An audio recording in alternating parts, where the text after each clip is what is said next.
Assalamualaikum warahmatullahi wabarakatuh. Perkenalkan, nama saya Ahmad Syarul Ismail dari kelas 11 MIPA 3. Pada kesempatan kali ini saya akan membahas tentang peran Insinyur Soekarno dalam proklamasi kemerdekaan. Yang pertama itu ada biografi Insinyur Soekarno. Insinyur Soekarno lahir di Surabaya, Jawa Timur pada tanggal 6 Juni 1901 dengan nama asli Kusno Sosrodihardjo. Ayahnya bernama Raden Sukemi Sosrodihardjo dan ibunya bernama Ida Ayu Nyoman Rai yang berasal dari Buleleng, Bali. Soekarno pada saat kecil dia sakit-sakitan dan menurut tradisi Jawa orang tuanya mengganti namanya menjadi Soekarno.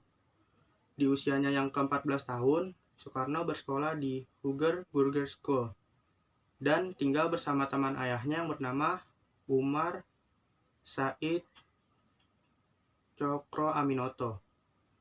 Tamat pada tahun 1920, Soekarno melanjutkan pendidikannya ke Teknis Hugger School yang sekarang menjadi ITB. Pendidikannya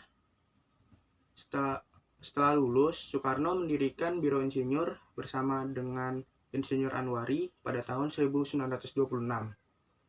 Selama di Bandung, Bung Karno aktif dalam banyak organisasi. Beliau juga mendirikan Partai Nasional Indonesia pada 4 Juli 1927. Jadi, apa saja sih peran Soekarno dalam proklamasi kemerdekaan Indonesia?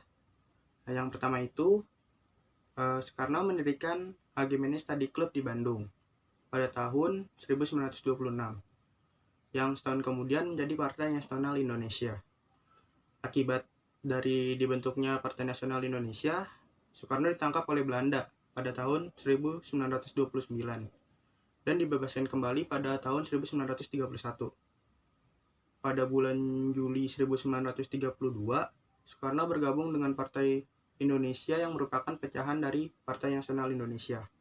Dan akibatnya, Soekarno ditangkap kembali pada bulan Agustus 1933 dan diasingkan ke Flores. Dan pada tahun 1938 sampai 1942, Soekarno diasingkan ke Provinsi Bengkulu sampai masa penjajahan Jepang selesai di tahun 1942. Soekarno merupakan sosok yang vokal menentang kesewenang-wenangan penjajah.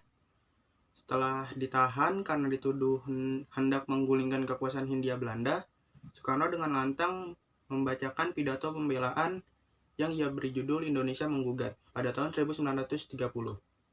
Soekarno menerangkan, kesengsaraan akibat penindasan kolonialisme Belanda lah yang melahirkan perlawanan rakyat, bukan dari hasutan kaum intelektual.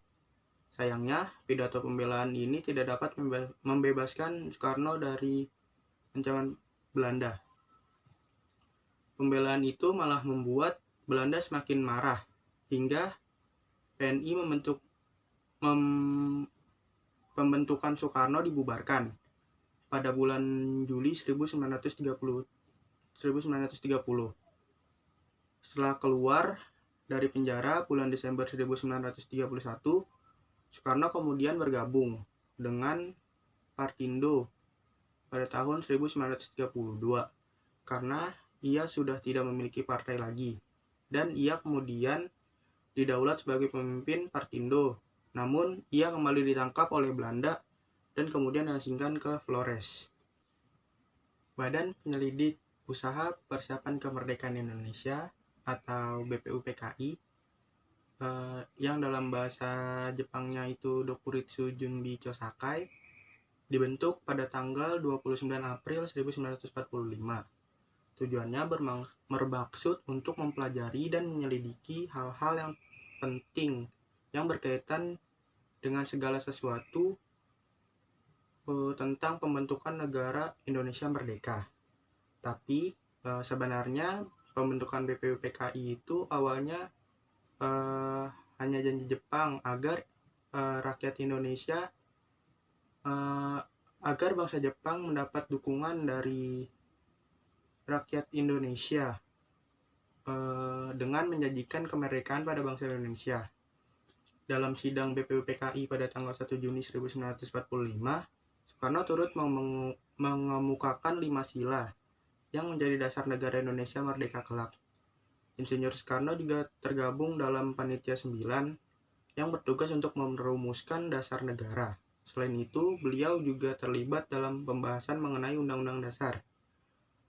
Setelah Jepang makin terdesak akibat dijatuhkannya bom atom di Hiroshima dan Nagasaki oleh tentara sekutu, perwira tinggi Angkatan Darat Jepang di Saigon, Hisaichi Terauchi, menyetujui pembentukan Panitia Persiapan Kemerdekaan Indonesia untuk melanjutkan tugas dari BPUPKI dan mempersiapkan kemerdekaan Indonesia. Lalu, Soekarno ditunjuk sebagai Ketua PPKI. Satu hari sebelum dibacakannya Proklamasi Kemerdekaan Indonesia, tepatnya pada tanggal 16 Agustus 1945, terjadilah peristiwa Rengas Dengklok, di mana Soekarno dan Hatta didesak oleh para pemuda untuk segera mendeklarasikan kemerdekaan Indonesia. Pada tanggal 17 Agustus 1945, tepatnya pada pukul 3 pagi, naskah proklamasi disusun oleh Soekarno, Muhammad Hatta, dan Ahmad Subarjo, yang kemudian diketik ulang oleh Sayuti Melik di kediaman Laksamana Tadashi Maeda. Akhirnya pada jam 10 pagi di hari yang sama, naskah proklamasi itu dibacakan oleh Bung Karno di halaman rumahnya, yaitu di Jalan Pegangsaan Timur nomor 56. Dalam suasana hikmat, inilah momen bersejarah Indonesia menjadi bangsa yang merdeka.